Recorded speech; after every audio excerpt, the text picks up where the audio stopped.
Para po sa inyo, halimbawa, kung ang kaso ay may mga ebidensya, dapat po ba itong ibasura na lang?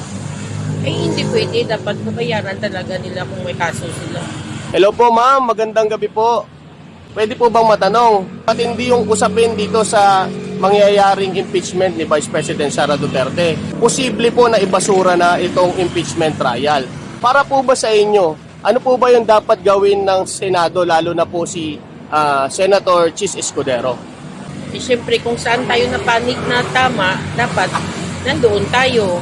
Huwag tayo papanig kung mali sila. Ang maganda talaga yung sa tama na tao.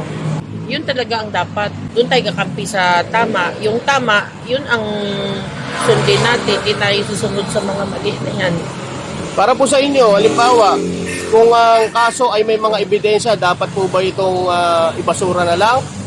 Hindi pwede. Dapat babayaran talaga nila kung may kaso sila. Siyempre, kasalanan nila yun. Hindi naman kasalanan ng ano yun na ibasura mo lang.